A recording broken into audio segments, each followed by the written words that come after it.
mai rā, kake mai rā, mai te mai ora ki au e tū te huanga ko te mai a te kui e te pō. O I raru ai a mai rā, papaki tua me tā e ki te rei. Ka pō, kao e, kao a te. Te tāmatira, me ki paunga taranaki, me ki te whiti rongo mai. Hala mai. I te mea kua tai mai koe e, kua wate. I te au i te pō. I te pōuri kua wate. I te mate kōra. I te kara ko ki te mai rai a koe. I te rangatira. Hala mai. Hala mai me ngā huatanga ke iunga rai a koe. Pe ki o te tai hauara. Mai I reira pāt ki te tai rāwhiti, haunga no te tai tokarau, te waipoinam, ko koe me wā o kakao, me wā koro, no te motu kato. Nā re hala mai rāru me tērā kakao, kei kurehi kura māti roto a ia te arowa. E tino hā kōkuanga, te whakarongi ki wā koro. Koe no ko te mea nui Ahua koake wa tātou mātua tūpuna e kua tai ki tua te ala. Nā reira, ka wea mai me ki wera o tātou mati I wainui a koutou I tērā pito o te moti. Mauria mai ki kunei kia paitala te whiti atu, mā roto I ngā wai e kare mai rā, te roto rua nui a ka humata momoi. E kōripu puka ne waharari patunari po mai nei, E ngā tuna hinga mai nei. Ko te tūmana ko, ka weha te rā te mā te kaituna, kia tai ki te ake ki te kūrai o tiho tamu te kapua. I reira ka whiti ati ki Hawaii ki nui, Hawaii ki roa, Hawaii ki pāmama. Nā reira waiho rā te me ko whetu raki he. Te hunga wairu ki te hunga wairu. Ko ki mai rā ki a tātou tā metira. Te hungora ki te hungora. Kanohiora ki te kanohiora. Nā reira tēnā koe, a tēnā rā tātou. A me mihi anō ki a mātou kua tai mai nei a titiro. I te me ko wāo kupu kei a koe, e whiuana ki te moti. E hala ko koe anake, e whai ana I wera whakaro, I ngari titiro, kua tai mai te duinga o wēnei hei tautoko I ngā mahi nei e koe. Nā reira tā me tira, Andrew, hala mai. Kai te rongo taunu mātou I ngā kore puta na mai a koe me te mohi anō, e ko wetahi anō tātou, e kāra rā te hihi ana ki te whakarongo ki wera koro. Tai atu ki tā tātou kāwanatara, ana kia whakarongo mai rātu ki wā koro katika, nā reira, kia kaha koe I roti I tērā mai, ana I ngā mātou hei tautoko, huri noto tātou whare, tēnā koe, tēnā rā tātou katoa. Tiro ki taku tāu, kei hea, kei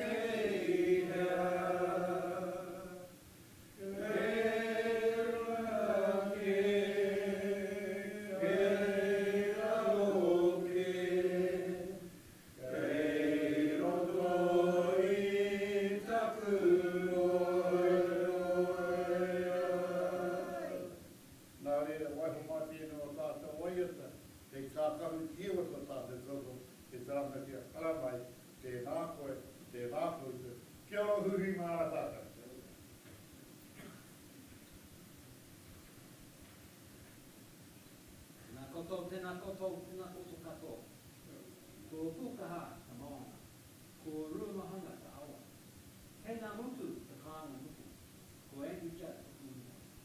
Nā Miki Satobi, thank you very much for the welcome and the greetings. To Steve, Mayor of this beautiful district and beautiful council, I come with love in my heart to share a story of a journey that I undertook as Mayor of New Plymouth, as the son of Aotearoa, as a pai. I hope you come with open hearts and ears. I feel a little bit challenged. That's good. I will challenge you. I'm blessed to be here. I thank you for putting me in. I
Tēnā tātou katoa na mihi nui kia koutou, and good morning everybody.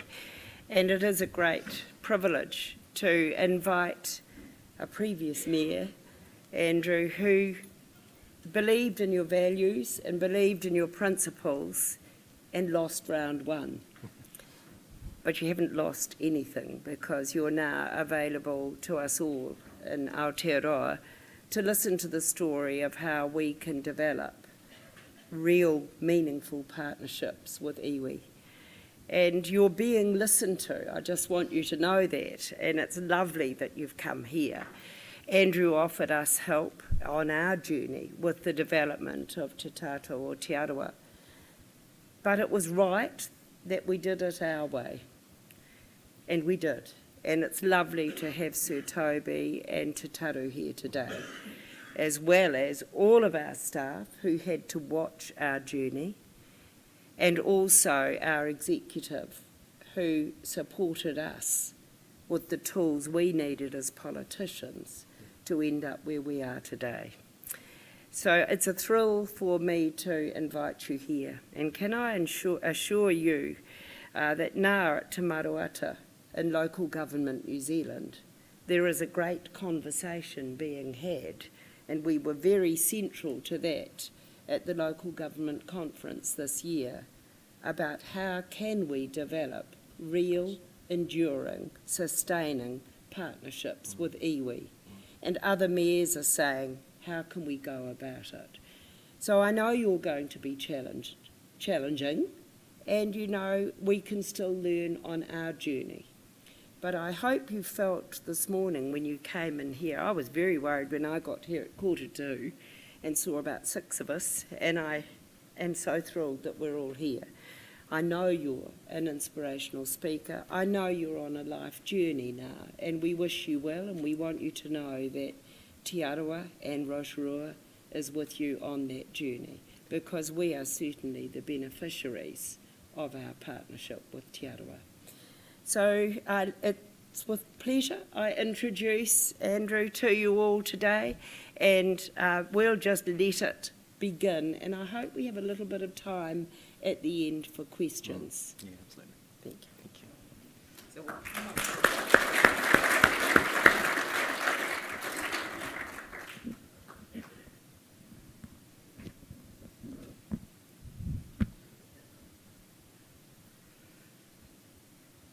Someone once said to me that Maoris are lazy. Maoris fill our jails.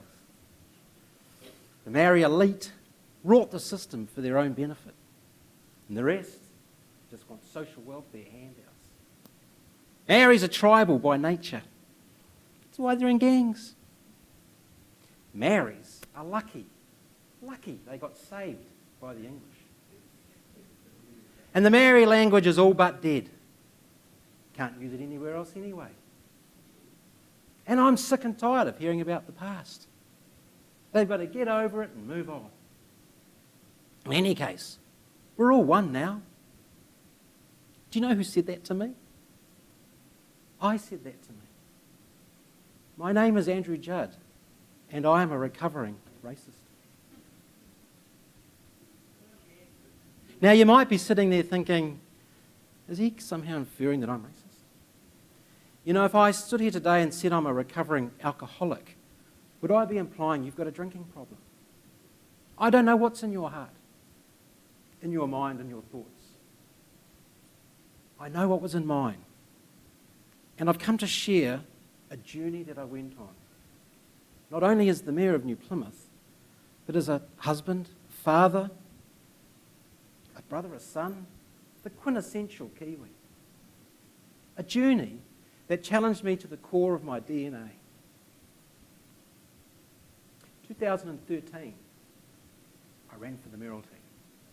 My slogan at the time was, let's bring honesty back to local politics.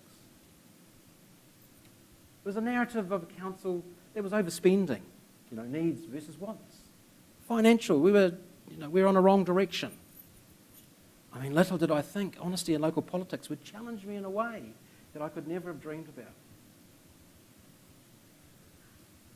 Till I was the mayor. I was 48 years old. only ever lived in New Zealand, born and raised in Masterton. I'd never been on a marae. I'd never engaged in the Māori world at all. In fact, if you said to me, there is a Māori world, I would have said, no, there's not. We're all one now. Shut up. Of course, becoming the mayor comes with the job. I was engaging with Māori. First time on a marae. Nervous, I couldn't sleep the night before. What did I think was going to happen? They'll put you in a pot, mate. I had to speak, give a pepeha on a marae in front of all these Maoris. But I was engaging with Māori as the mayor. I was observing and hearing stories from a Māori world perspective. Not just words, from the heart and from the eyes of who Māori are. About our past, from a Māori world's perspective. The challenges that exist for Māori in health, education, poverty, homelessness, the disproportionate incarceration rates. As I took this in, I was having this real deep inner conflict. Because this experience with Māori, which was one of love and inclusion and acceptance and tolerance, was at odds with my natural deep-seated belief as to who I thought Māori are.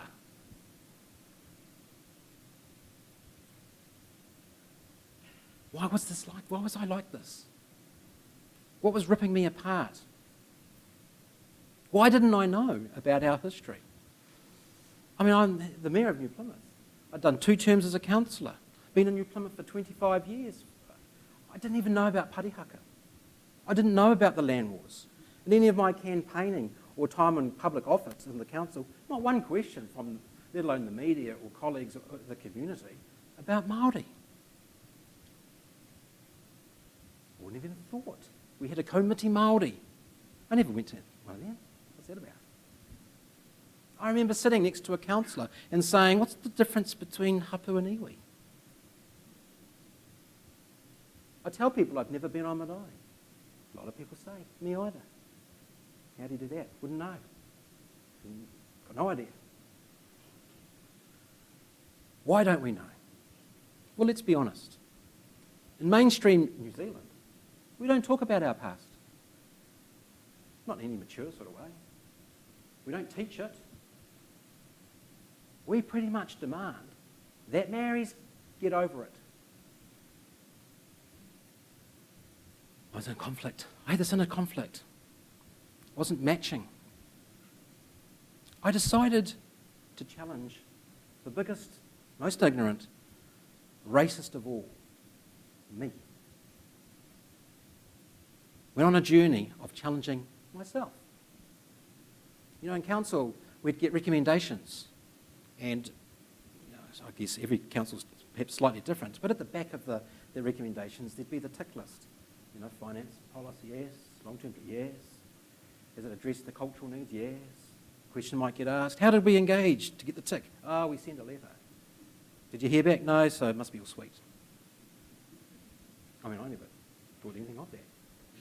Part of me wondered why there was a tick box anyway. What do the Maoris want to know about this or that? Get over it. Okay. Could I truly define or explain the it? In the statement levelled at Māori, get over it. Andrew Judd, come on. Because let's be honest, Andrew, I haven't grown up in New Zealand having to live and deal with the knowledge, the raw emotion, that my ancestral land had been stolen by my government, my so-called treaty partner. I've got no idea how that would feel. To have the governments of today recognise that wrong, but double down with actually a few cents in the dollar compensation. To hear the Andrew Judds of the world say, and you're lucky to get that, gravy train, enough. I don't know how that would feel, do I? I can't explain or define the real emotion with all those horrendous statistics in health, education, poverty, homelessness, the disproportionate incarceration rates, when you think about it, are results of policies put in place from another worldview. I don't know how that would feel. I don't know how it would feel to have to live and experience the knowledge that my ancestral language had been removed by the education system, denied, mocked to try and return it. I don't know how that would feel. It's always been English, right? And I certainly don't know how it would feel to be a minority in New Zealand. So no, I can't define or explain the it, because it's never happened to me. And yet, without any inner moral dialogue, did I ever stop and consider my thoughts, my words, and my attitude to how I place an expectation and a judgment onto Māori. An expectation and a judgment that never has to be placed on me. Who gave me that right? How arrogant. But who gave me that right? Colonisation did. No, it didn't. I think you'll find it did. I wanted to run away from this internal conflict. Go back under the covers, forget I even had decided to think about it. The pull and the draw to ignore these questions was huge. I'm not an idiot. I've just become the mayor. I had a 9,000 vote majority. Play my cards right, 2 or 3 terms, bit of a Tim Shadbolt. Because Steve, when you're elected, you go to new mayor's training. It's quite cute, actually. And our guest speaker at the time was Tim Shadbolt. And something stuck with me that he said that I understood. He said there's 2 types of mayors. You can be in your office getting things done, or you can be out and about kissing babies and shaking hands. But I understood what he meant, actually. So I'm not an idiot. What was I going to do with this newfound sort of questioning? Anyway, one of my first challenges, and Steve alluded to it, was the question of Māori representation. And running alongside this question was Te Atiawa's final days of settlement with the Crown. And there was a big protest out in a small town, Waitara, around a place called the Peka Peka, and a huge historical grievance and history to it. Oh, what's that all about? It's pretty ignorant, right? And TV New Zealand were out there. I was only a month in the job, actually, and there was some land leases, perpetual leases, and there was a protest. They're not going to pay the increase, greedy council. He said, come out and do a story. I said, of course. CEO says, oh, don't get involved. It's a treaty settlement, not the council. Oh, you can't be a mayor from the office. Even if Tim said that, I'm going out front and be the guy. Hear the grievance, driving back to the office. I'm thinking, Mary's sick of this. When's enough? I'm the mayor. I can do something about this, surely. Get back to the office, ask the CEO, where are the government and everybody with the settlement? Get given a bit of reading material. Just happened to open it up on the account of Te Atiawa's account of our past. I was enthralled for about 2 hours of reading stuff for the first time in my life. Things about our local history, New Zealand's history. And I started to have these little alarm bells going. Not that because I was reading it for the first time, the immense desire to ignore it. Because it's nothing to do with me. I don't do that. I don't want to touch that. Whoops. Give it to them. But I couldn't, you see, it chipped away at me. You are the mayor after all. Who are you the mayor for, Andrew? Just the majority or everyone? So I can't explain the it. But I would deflect. I needed to challenge this. A natural place I'd go to, I call deflections. And a kind of specific type of reflection, or deflection rather too. You know, oh, come on. It happens throughout history. That's what happens. God, if we're stuck here forever, we'll go nowhere. What more do they want? I didn't do it. Leave me alone. I don't want to know. And I'd get angry. I think to myself, I can't even look at a Māori flag without somehow feeling intimidated. It's just a flag. Why do I feel like that? I couldn't look at a marae. I'd look away. Why? Waitangi Day. It's the day off, really, till I watch the 6 o'clock news. Oh, look at them, how embarrassing. Why? And with that deflection and feeling came anger. A certain type of anger. I didn't play it out, of course, and everything. It was all within.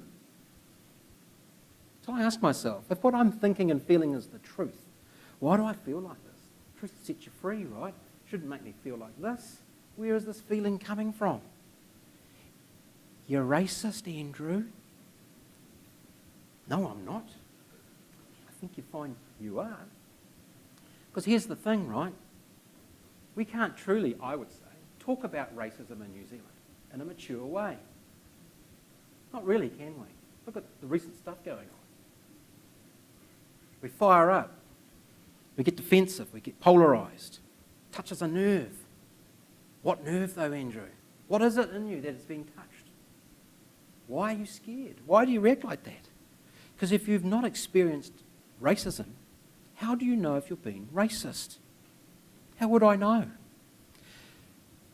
I was giving a similar speech to a Rotary Club in New Plymouth, and somebody said to me at the end, "Oh, I don't think you're racist, Andrew. I've known you for a few years. It's pretty full on. You know, surely if somebody came to get their eyes tested, because I work in optics, and you refused because they were Maori, that would be racist." I said, "God, would it what? No, I've not done that. What I've done is got out from behind the counter to stand by somebody Maori in case they nick something. You cannot be half pregnant.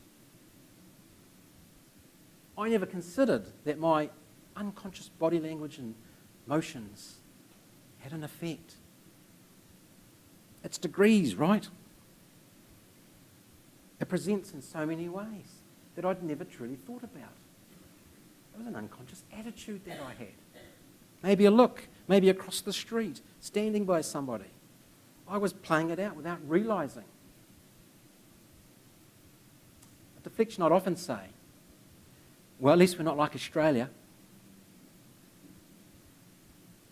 You know, what is that even supposed to mean?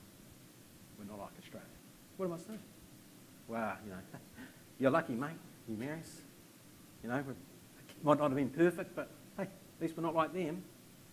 So I don't think about that actually, because that's all about me, isn't it? I'm deciding what's good or bad for you, and I'm referencing it to who I think's worse. How selfish. How ignorant am I? I kept pushing. Just as an aside, actually, a young Māori staff member came to my office and said, "If you don't mind, I'm happy to give up an hour of my time a week to help you with the pronunciation of Māori place names. I heard you say hara, it's hawara. It's up to you, no, you know, just I'm here to help." I thought, "Oh, not really." Okay, let's do it. So I took about a 5-step program that I went on. Bear with me on this. So step 1, I decided I'm going to do that. I'm going to say taranaki. I'm going to say hawara. Yep, I'm going to do it. I'm going to take that leap. Step 2, this is true of the word, I had to hear myself on my own say taranaki without feeling like some plastic ticky wearing wannabe. I sounded odd. I couldn't, what am I doing? And that's just to say taranaki. Step 3, correct pronunciation in front of friends and family without fear of ridicule and judgment. Because I said I'm going to Waitangi, and a friend of mine said, "Oh God, who's got to you? You're one of them now. It's Waitra, mate." That's a hard step to take. Don't dismiss it within yourself. And I know you know what I mean. Because you'll pick the time and place as to whether or not should I say it right or not, which is step 4. Be authentic. Don't say taranaki to Sir Toby Curtis and taranaki at the Rotary Club. And step 5 was to self-correct. Where are you from, Andrew? Taranaki. Now that is just 5 steps to say a place name properly. What am I like? If I was going to Paris on holiday, I guarantee you I would get the translation book. Madame, Monsieur, oui, oui. French, I love it. Wish I could speak French. Apparently, if you put the effort in, they look after you better. Oh, do they? Yep, I've heard that too. Yeah, that's right. Where are you from? Taranaki. I mean, that's got nothing to do with Maori, has it? That's showing my ignorance, actually. I was saying the coffee, you'd relate to this. There was a touring Japanese retired travel group. It's a name for them, it just escapes me. They travelled around all countries do it. And they were in from Japan. They wanted to meet the mayor, come to the chamber, get some photos with, and have a morning tea. And so it was lovely. And the tour guide was obviously Japanese who had broken English, etc. And so I'm thanking them for coming to Taranaki. And where are you going to next? And so she gets out this map. She points to this place up north. She says, oh, and her broken, wanting me to, and I, that'd be nice. Sad but true. I couldn't even pronounce a place name in my own backyard. Wow, I've got a long way to go. Yet, inside of me was that voice saying, just leave it alone. There's no consequence, who cares? You don't have to do that. Privilege. Ooh, it came to the surface. I've got such a privilege. I can give myself permission to look away. I don't have to care about it. I can't say that, can I? I'm privileged. I'm not privileged. There's no Department of Andrew Judd affairs. I mean, come on, life's hard for me too. A certain type of privilege, though, isn't it, Andrew? It's a systematic privilege. A privilege that allows you to ignore it all. There's no consequence to me. There is if I try to pronounce. There is if I try to include. Am I going to go down that road? So the challenge around representation, Steve alluded to, and settlement with Te Atiawa. So I'm involved on the peripheral of some of these discussions because of the peka peka. And in one of the meetings I said to the iwi leader, how are we going to progress moving forward? He goes, I'm pleased you asked that. Now we've had kaumiti Māori, and it's had a time and it's had a place and it's been great. But we're transitioning from grievance to participation. And it was beautiful actually, because it then said, and together let's build our place. That's fantastic. You're on. What would work? He goes, well, we know there's a thing called Māori ward seats. Not sure if that's where we want to get to. A bit divisive. Kaumātua, it's a bit painful if we open that up. How about some representation on your standing committees? We could have an internal iwi and hapu election process to keep people happy, and we could appoint two from all of the hapu to be part of the decision, the conversation. That's great. I can do that. I'm on this journey. I'll try and be better. Took it to the council, workshopped it, got to the debate. No, you can't. You can't have race-based seats on our subcommittees, all this stuff, right? Pretty much what I read and followed here was a mirror image of Taranaki, or New Plymouth, as it was. Lost by one vote. Brought me to tears the night of the meeting at home on my own. Because in the chamber, in that debate, was full with hapu and kaumātua. And I could sense and feel the pain from what was being said around the table. And the most powerful thing happened at the end, when it was lost by one vote. In utter silence, they stood up, single filed out the door, and the last kaumātua said, "Thank you, Mr. Mayor, we will leave you to your council." Unbelievable. But that was the decision. So anyway, 2 weeks or so go by. Officers come to me. You might not want to hear this, Mr. Mayor, but we have to start the representation process. And the first question is the Māori ward seat. Oh, what's that? What does that mean? Well, Māori ward seats are voted for. I thought, well, that's the counter to what I just heard. You can't have seats around the table, unelected, unaccountable. We can, actually. I could put an accountant on a risk and audit committee. Could chair it, actually. If I did that, I'd probably be the man. You know, committees are there to help make better decisions. They exist in central government. It's the process of inclusion in community, is it not? We're required to include Māori, and this is a great solution. I mean, the model you've got, man, full on, love it. I couldn't even get close to that, but that is what it is. But our council voted to establish the Māori ward seat. Some of the councillors that had rejected it the first committee stage didn't come to the next meeting because the alarm bells in the community were full on. I mean, full on. Because it had gone through the community board rounds, if you have similar things. So it was already being discussed. Wow, what had I ignited? Because the community responded in a way that I recognised. I saw myself in that response. That's me. And what people were saying to me. I connected with that anger. Wow. What am I going to do now? And as you know, the Māori ward seat process, and the reason you vote for the Māori ward seat first is in case the community strums up a petition to force a binding referendum. My pet project here is there's also other seats you can have on a council, and you may know this, but just to remind us, called rural seats or city seats, urban. In Plymouth Council, we've got 10 city, 4 rural.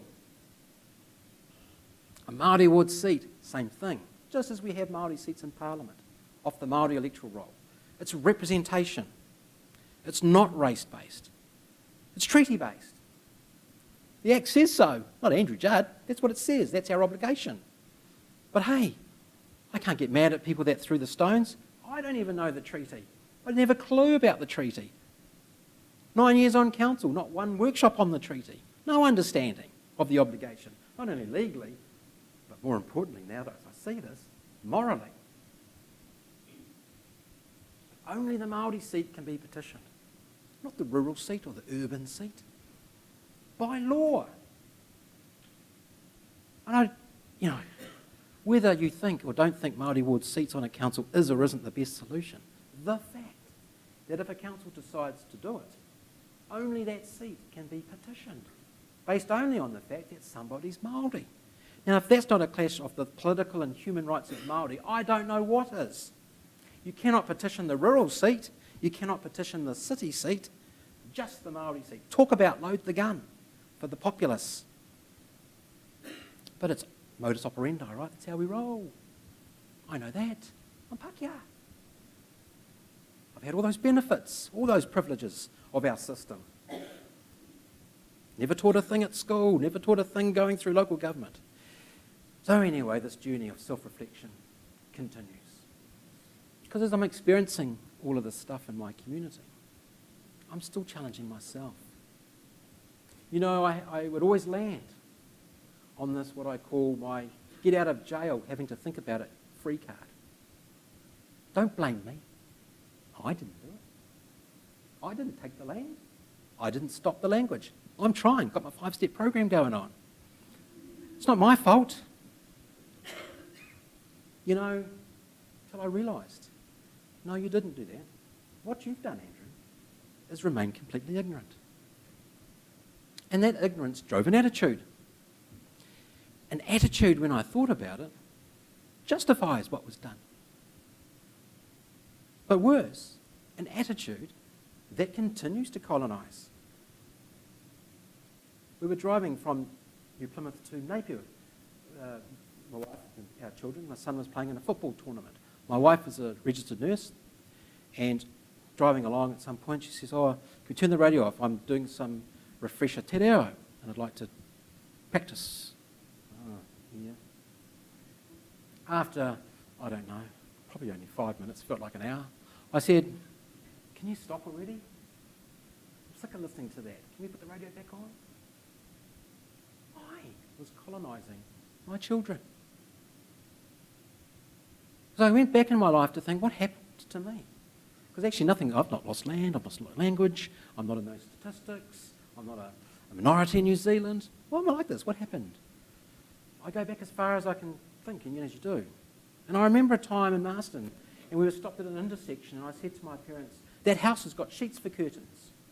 And hearing back, don't stare, Andrew, it's rude to stare, they're Maoris. You know, I just did it to my kids. Do we have to listen to that language? Subtle, right? Subtle, but powerful. And I've never had to live that. I don't know how that would feel. I've got no idea, because I'm privileged. And I know that word winds people up. Because you think, I'm not privileged. Geez, I've got bills, blah, blah, blah, blah, blah. But look around, I thought, I mean, I look at your beautiful chamber, far ahead of ours. European beyond belief. Everything, every structure was designed by me for me. So of course I don't see privilege, because I'm within my own little world, my own bubble. I kept challenging. And I'd say this a lot.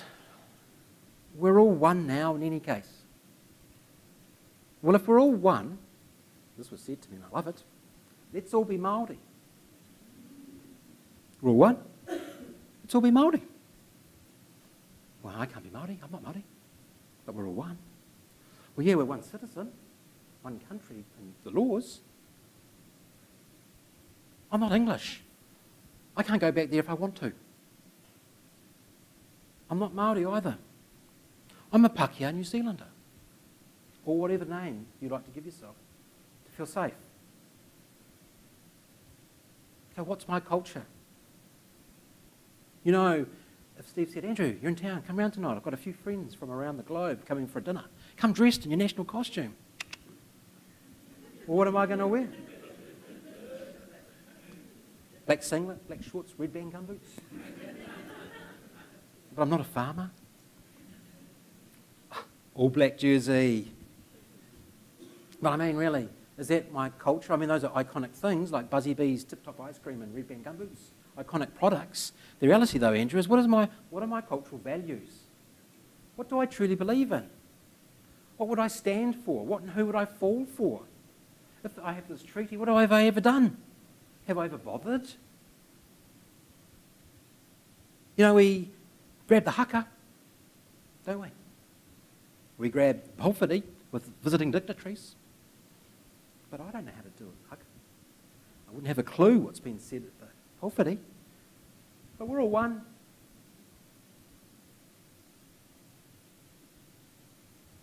You know, I think in terms of culture where I fit. Do you know, in coming to terms with the fact that I've been racist and I've been ignorant and arrogant, I feel more connected. Because, you know, the place that I have come to realise that I was given a treaty partnership with the tangata whenua. No one else in the world has that. How special is that? What a gift to be given. But with that gift comes a responsibility to be a partner. Culturally. Doesn't it? Or does it? Only you can answer some of this stuff. For me it did. It became a realisation. I've got a massive role to play. A massive responsibility. You know, you probably felt this as elected representatives or officers or community people. Standing for this representative question, as I say, life became quite a different journey for me. I was in Waitangi getting some lunch, and as I'm at the counter to pay for my lunch, this Maori man came up who I didn't know, and he said, "Oh, I'd like to pay for your lunch." And I said, "Oh, no, you don't do that. Oh, please, I'd be offended if you don't let me. I saw you come in, and I was too shy to come over. Not many people stand up for my people. Please, it would mean the world to me to pay for your lunch." I mean, it was beautiful. Humbling moment. Will stay with me forever. And after I thanked him and left, waiting outside, this man came to me and said, "I thought it was you. Now listen, we voted for you, son, to sort these natives out, and you've mucked it up. Oh, we hate you for it. Hate you." I thought, wow, kiss and a slap from two strangers in 5 minutes. But you know what? A real realisation. I couldn't judge the angry man because he is me and I am him. With an unjust fear so deep within. I realised in a heartbeat, I can't argue with you, sir. What I can control is how I react to you. And the power of the reaction is in the power of love. It does. And in a lot of ways, people that do challenge like that, I would say, are challenging within themselves. Because they've voiced it out, right? It's the quiet ones I worry. The ones that are with you. You know. I talk about, if you think of a building and the top floor is utopia, some people get in with me, but get off at different levels. You know, "Oh yeah, you should have had the seat. I don't know what was wrong with the community." I know, but I don't know if it would have worked. I agree, we probably should have had half each. Half each! Well, isn't that partnership? What does partnership mean to you? One seat? No, it should actually be half. I don't know what kind of partnership world you come from. Oh, we can't do that. No, we can't. Why not, though? Is the question. So, what do I do? Because the time's coming around for re-election.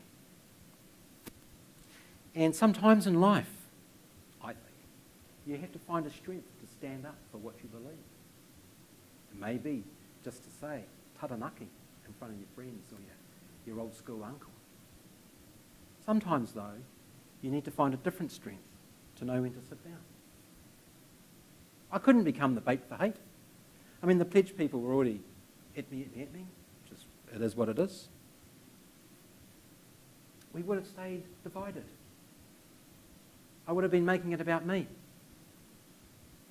The person who couldn't stand this whole conversation, I would have been giving them the pen for them to feel even more justified and angry, which actually doesn't help them either. Because this wasn't a question of roads, potholes, art galleries, rate increases. This was a question of who we are as treaty partners, how we love and care for each other, how we respect and value our difference. Besides, the children are watching. The children are learning. Better that I walk away. Then we never know, right? Because it doesn't matter, does it? It's not about me.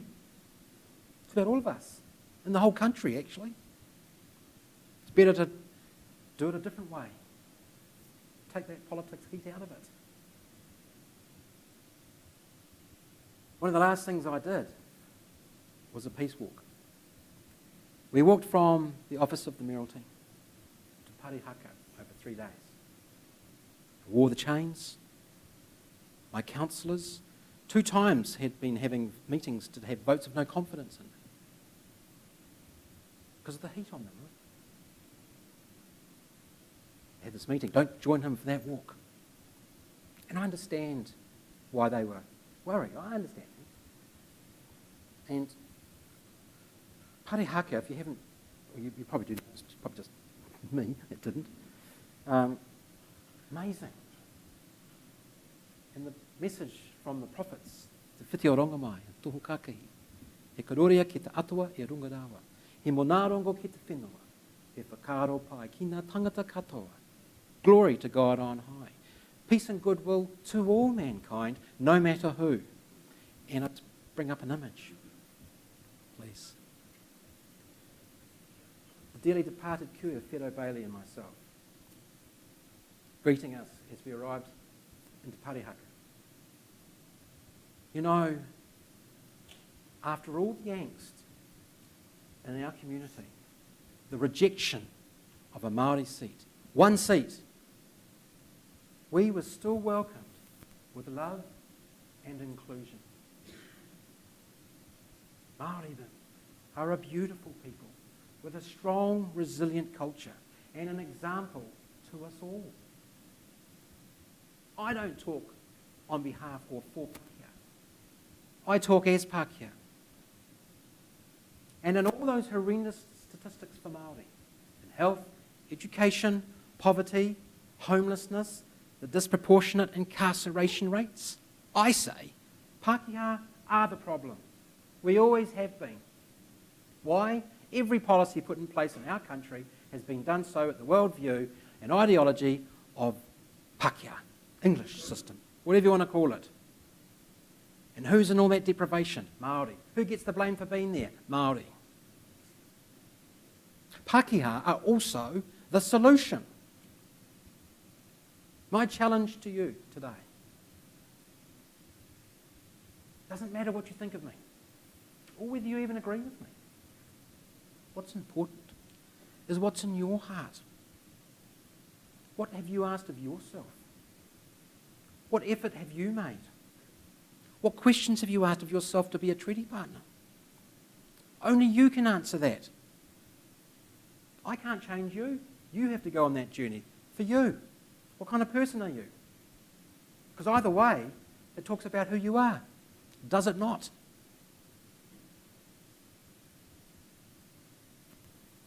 That'll stay with me all of my life. I have never felt so humble, ever. I discovered the love of Maori. I am free. I'm free. Be free with me. Nō reira, tēnā koutou, tēnā tātou katoa. Kia ora.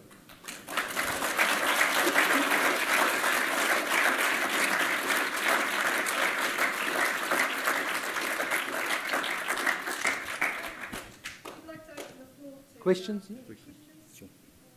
Okay. Any pātai, any questions of Andrew? Please be free. I'm just going to make a few closing comments on behalf of Tatau, and maybe Steve will say some words as well. Any questions? Over there? Ah, Meripeka. Thank you very much. Pretty inspiring listening to you. Andrew, has there been any noticeable shift on your council? That's a really good question. I get asked. So my answer really is for them to answer that. So behind me, see, part of not standing was also, if I lost, say, if I didn't get there, what pressure would be on those behind me? Because the price you pay for defending and wanting Māori to be around the table is to be flicked out. That would take us further away. I've stood way over here, and it's not because I'm in Rotorua. It's so that my old council can get to where you're at. It is to push it out. Because it has so many ways, the seat is irrelevant. It was the reaction to the seat. It's that reaction where we have to fix and talk about. Because if we can't talk together, then what are we going to, same as what we've done, right? So they've created a committee, which is further from what we had before, with some delegated decision making. Yes. Questions again, please. This is your opportunity to ask of Trevor. Just a quick one. What are your views on Hobson's choice? So can I just wrap in another part of that question? A lot of people say to me, surely you've recovered now. Surely we've heard you speak. Surely you've recovered. And I think, well, no, because I'm learning all the time. So to come to your question, I was asked on a radio, local radio, what was my view on these Canadians talking? Do I believe, if you had been the mayor, that was the question was, if you were still the mayor, would you have not let them speak in the council facilities? And I said, well, I'm a creature of policy, which is the flexion answer, really. I said, if the policy says such a thing, it's up to the officers to just make that decision. Why? So that we depoliticise things. Because there could be a band playing at the bowl that I don't like the lyrics, because, so we do that sort of stuff. But I do fundamentally believe, with the Hobson Pledge example, that we should talk about it, because if we don't talk about it, you can't gauge where your own heart sits, because there's no measure to guide that by. I heard Moana Jackson, and I realised, oh my gosh, I am recovering, because my whole answer was from my own experiences. Fuck yeah. So there is a whole take on free speech from a Maori perspective, if that answers what you're asking me. So. But they'll never go away. I talk to people about Don Brash, right? My answer to people with Don Brash is you've got to challenge the Don within yourself. Gina. What's your biggest regret at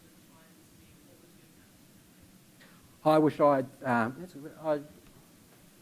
probably nothing, actually. I think I'd do the same thing. Maybe, no, my answer would be an ego-driven answer.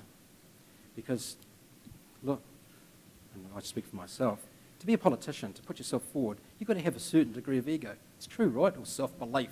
You just do. But if you let that ego get out of control, and I felt the tension in my office when I was told this whole question of the Māori ward had to be an option, having come on the back of the committee problem, or we can just go straight to the general question of representation. My ego kicked in massively, saying, what, you idiot? Is this the end of the day? Take your time. Take the people with you. Do it slowly. Well, what are you going to do? Bilingual signs? Is that really taking the people with you? If this was the other way around, if this was the rural seat that could be petitioned, would you say take your time? You wouldn't, would you? Who are you the mayor for? So no, I wouldn't do it different. I hope that answers.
So part of my previous existence was I didn't understand culture in the sense that I just looked at everybody as, well, potentially everybody that didn't look like me, as foreigners. Bloody foreigners. Look at them all. Taken over, Asian, Indian. Until I decided to actually look at myself. Because, well, I'm a culture too, aren't I? Which led into that sense of, well, what as my place as a culture. Because I had people who I was meeting who had immigrated to New Zealand who were saying the same things. It's like, oh my gosh, you've caught the disease. You're dumping down on Maori as well, and you've just immigrated here. So my richness is a blessing. My richness really is to talk freely like this. I'm not proud to go around saying I'm a recovering racist. I mean, I'm not proud of that. I'm just trying to be, I feel, to be honest. And so my blessing, as I say, is to a conversation with Pākehā. You see, it's the hardest one of all. Māori can't fix, in my view, what's broken. We have to as Pākehā. Or what a label makes you feel safe. Because even watching the settlement with Te Atiawa, I quickly realised that money can't buy what's broken. There's no cheque big enough to replace what's been taken. Because actually, it's us, the people. Our love, our care has to be addressed. What our ancestors did and how we benefit from that. And trying to get people to see that. And that will be, no doubt, a life's journey. Because unfortunately, the reality is, there will always be a Don in all of us, always. But if you don't challenge those inner Dons, what does that say about our moral compass, our sense of who we are? Jude?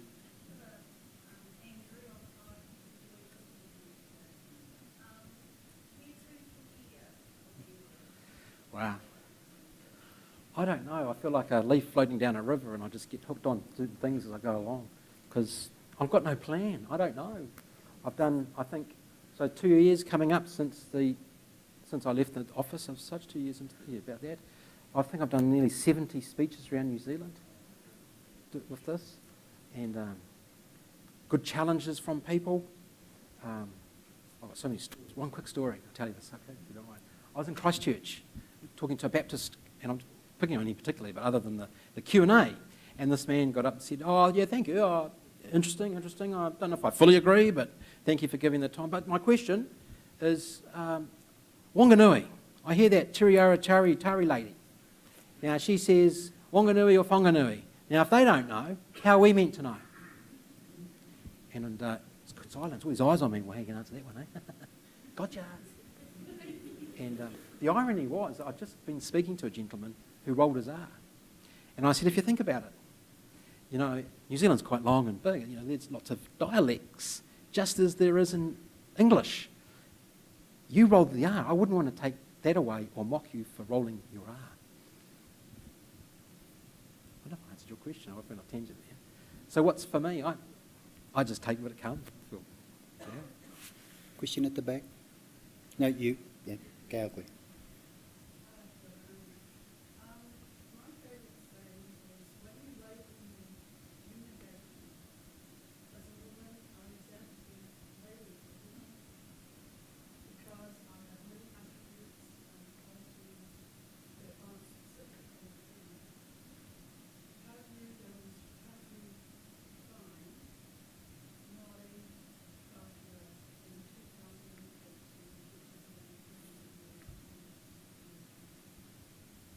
So to me, I reference a marriage to try and give I like analogies.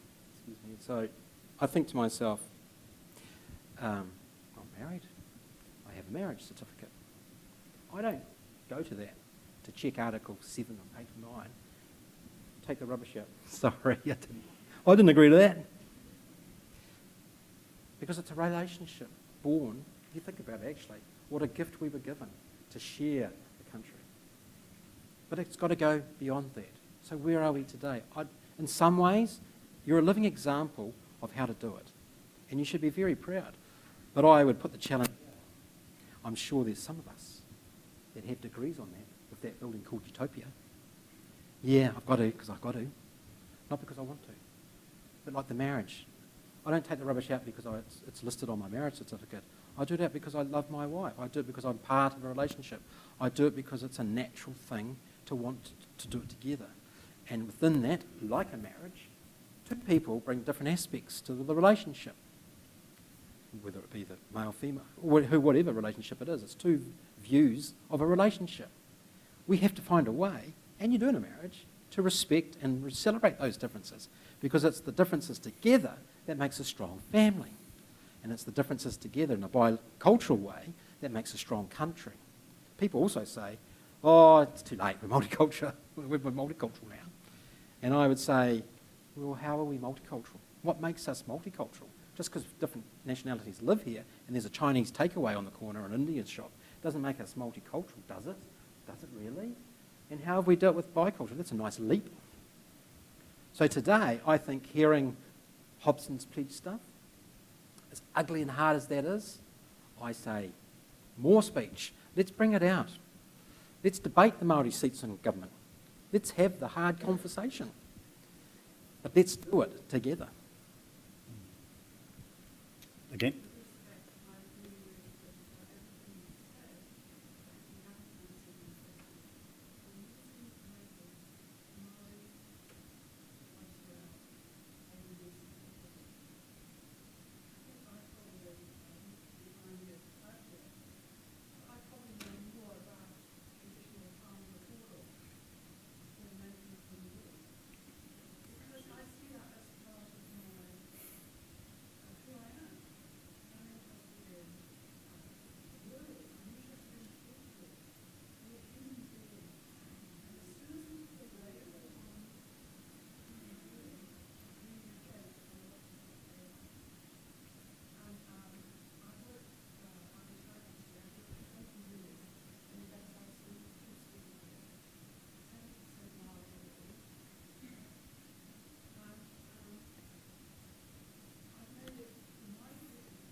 So we could probably take this further. Yeah, no. I have an answer for you. Yeah.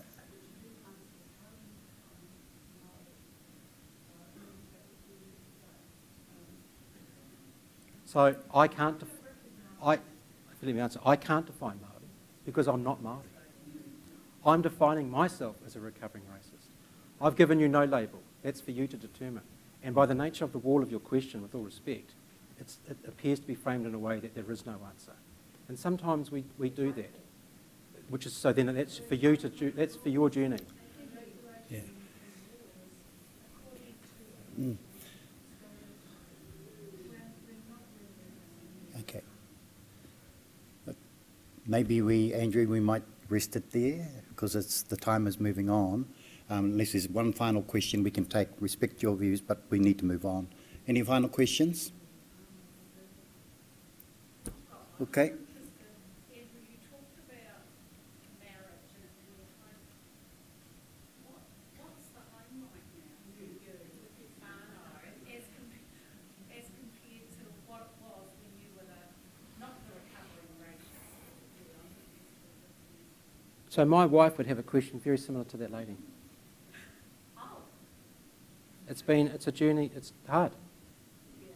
Because it just is. And I have to love, as we do, and respect the fact that they've had to watch me change like this and deal in their social circles, having people attack me for what I say, maybe.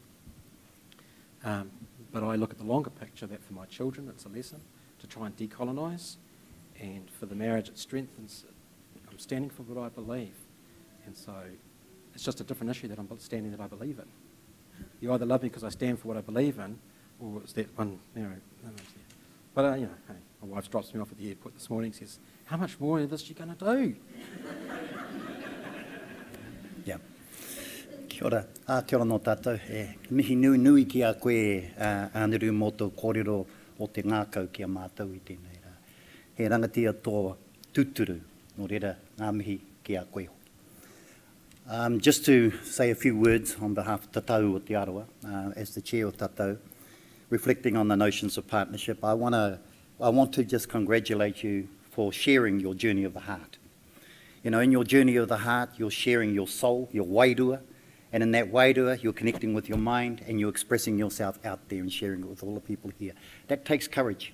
That takes courage, and there's no doubt about the courage and conviction and of what you have done and what you have achieved. You are indeed highly respected amongst Māoridom for being that outright support. Not only, in fact, I can stand here as a Māori and say, and I could always answer that question of what it is to be a Māori, but I won't do that here. But actually I could feel, you know, pumped up by what you said, but I actually feel really humbled on behalf of Māori for what you have said, the way you have said it, and the way you have shared it.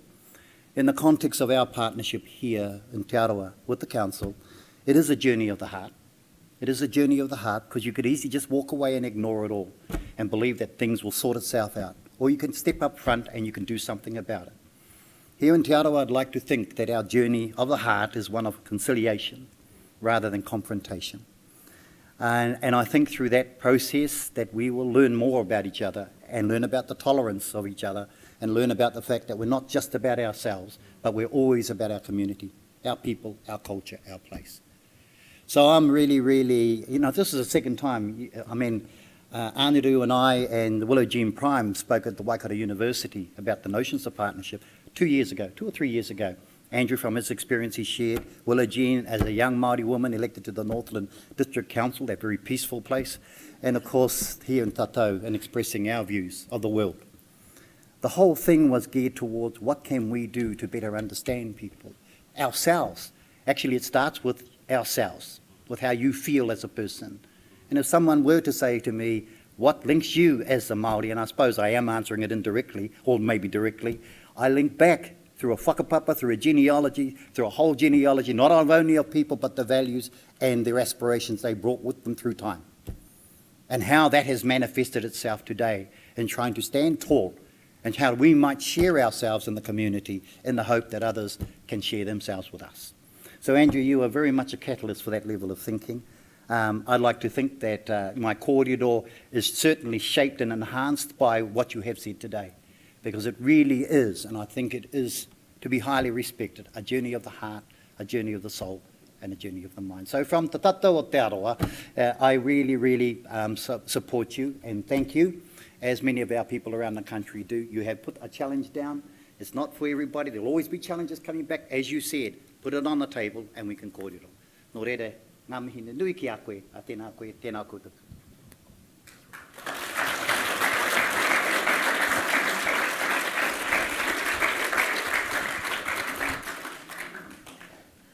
Well, thank you, Andrew, and for everybody coming. And I think it's particularly relevant that we're in this room, because this is where we had our conversations. And they were a bit of a one-way conversation, really. And I can recall very clearly not hearing noisy voices, actually. Didn't hear hatred. I heard genuine, are you really sure that Māori have the capability to act and step up into a partnership? And I couldn't believe it. I couldn't believe what I heard. And so my way of coping at that time was to look at those that looked at me with, I have to say, loathing in their eyes about what we were doing. And all I did was put a little cutout of my own moko, my grandchildren, over their face, so that I didn't have to engage with the look in their eyes about the fear and anxiety about where we might be going on our journey. And we got it over the line, and the day we got it over the line and didn't lose by 1 vote, I actually felt someone had shot me from the gallery, and I actually felt a lifeblood just flow from my body. And I thought, are we going to make a difference by what we voted for today? And it's very evident in our community that we are making a difference. I'm glad you're tipi-hareing around the country, because the way to get over those remarks about have Māori got the capability to govern or to step into a partnership is only by dialogue and discussion. It's not always just by debate in the debating chamber. It's about how we live and carry on with our lives. So thank you for coming. I don't think I'm a recovered racist at all. And John and I always said that the world will change its worldview, not in the boardroom, but in the bedroom. Thank you, John. God bless.